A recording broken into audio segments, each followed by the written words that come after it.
It feels like a region that's been on a knife's edge for years has just been pushed right over. What were simmering tensions have now exploded into open warfare, and the consequences, well, they're already being felt across the globe. In this explainer, we're going to break down how this all happened, who's involved, and why this matters to every single one of us, no matter where you live. You have to remember, for so many people on the ground, this war didn't start with some big headline on the news. It started with the sound of an explosion. This is a real account from a tourist in Dubai whose vacation was shattered in an instant. Their hotel was literally right across the street from a blast. It's just such a powerful reminder of how suddenly this whole thing began. So let's just imagine this for a second. One moment, it's a completely normal morning in a city that's a global hub for travel and business. The very next, that same city is thrown into total chaos. Let's take a look at how this vacation hotspot turned into a war zone pretty much overnight. I mean, the situation just escalated so quickly. You've got explosions rocking the areas right near major hotels. Dubai's international airport, one of the busiest in the entire world, had to be evacuated as it filled with smoke. Then videos started surfacing showing missile defense systems just lighting up the night sky, taking out drones over landmarks like the Burj Khalifa. And for thousands and thousands of travelers, including that family we just mentioned, this meant all flights were canceled. Just like that, they were stranded. Okay, now look at these numbers. They are just staggering. The scale of that first attack was huge. Iran launched more than 1,000 missiles and almost 1,200 drones just at the UAE. But what's equally mind-boggling is how effective the defense was. Now, 5 missiles did get through, but look at the drones. Every single one was intercepted. This was a near-perfect air defense shield, and it absolutely prevented what could have been a catastrophe of unimaginable proportions. So that was Dubai, but how does this one attack fit into the bigger picture? Well, this wasn't some isolated incident, not even close. It was the opening shot in a full-scale war, with massive, officially named military operations launched by both sides. The very first move, the first strike, was a joint military attack by the United States and Israel against Iran, and it had a name, Operation Epic Fury. U.S. officials made it really clear this wasn't just a one-off strike. It was a multi-day campaign designed to have maximum impact. And this wasn't just some targeted strike on a single location. No, the attacks were widespread. They hit targets in major cities like Tehran, Isfahan, and Qom. But the most significant strike of all, that was aimed squarely at the compound of Iran's supreme leader, Ayatollah Ali Khamenei. This was a clear signal about what this operation was really all about. And if there was any doubt about the objective, a quote from President Trump made it chillingly clear. The goal wasn't just to damage some military hardware, it was to wipe out the entire leadership structure of the Iranian regime. This kind of high-risk, high-reward strategy has a specific name. It's called a decapitation strike, and the goal is simple: to instantly cripple your enemy's ability to command its forces and fight back. By all accounts, it worked.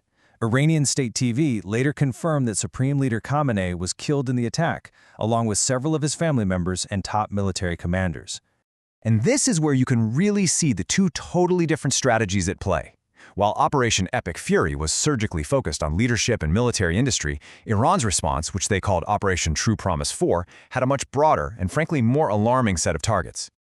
Iran's retaliation was, well, it was fast and it was massive. They went after 27 U.S. military bases and even scored a direct hit on the headquarters of the U.S. Navy's 5th Fleet in Bahrain. That's the command center for all American naval forces in the whole region. But, and this is crucial, they also hit civilian areas all across the Gulf, 5-star hotels and airports in Dubai, Kuwait, and Bahrain. They were intentionally turning the entire region into the battlefield. Okay, so you might be watching this thousands of miles away, thinking, this is terrible, but what does it have to do with me? Well, this conflict has immediate and direct consequences for the global economy, and especially for countries like India. Let's break down why. First things first, and this is the most important part, the people. We're talking about over 10 million Indian nationals who live and work in the very Gulf countries that are now under attack. They are on the front lines of this thing, with their lives and their livelihoods at immediate risk. And then there's the energy. You just can't overstate how critical this is. For a country like India, over half of its crude oil comes from the Gulf region. A war here doesn't just threaten a supplier, it threatens the nation's primary energy lifeline. It's that serious. This brings us to what experts are calling, and it's not an exaggeration, the nightmare scenario. If Iran decides to shut down the Strait of Hormuz, that narrow channel where a huge chunk of the world's oil flows, the dominoes fall fast. India's oil supply gets choked off, global shipping costs go through the roof, and crippling inflation would hit home, affecting the price of absolutely everything. So, with all that on the line, the big question is, how on earth did we get here? How did this happen so fast? To really understand today's war, we need to rewind the clock just a few months and look at the chain of events that created this perfect storm. It all kicked off with an economic collapse inside Iran late last year. That led to huge protests, which led to a brutal government crackdown. In response, the U.S. started a massive military buildup in the region.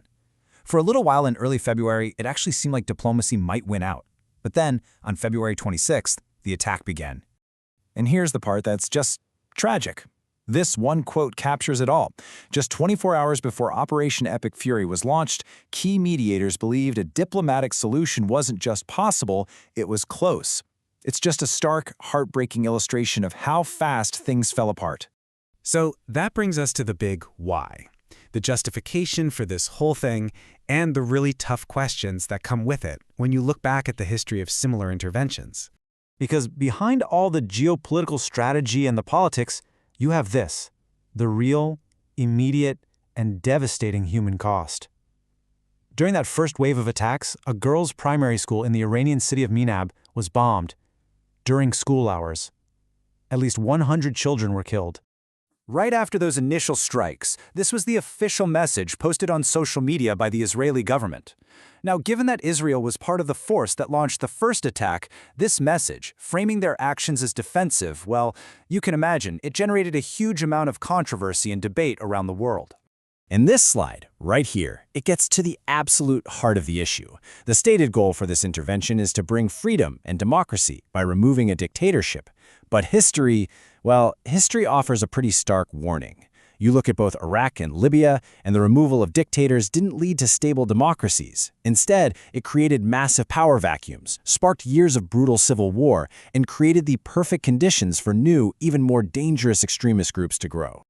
And so this is the fundamental question we're left with as this conflict continues to unfold. We've seen the strategy, we've seen the retaliation, and we've seen the human cost. But the final outcome, whatever it may be, really rests on the answer to this one critical question. Does this kind of intervention actually lead to peace, or does it just create a new, even more unpredictable kind of war?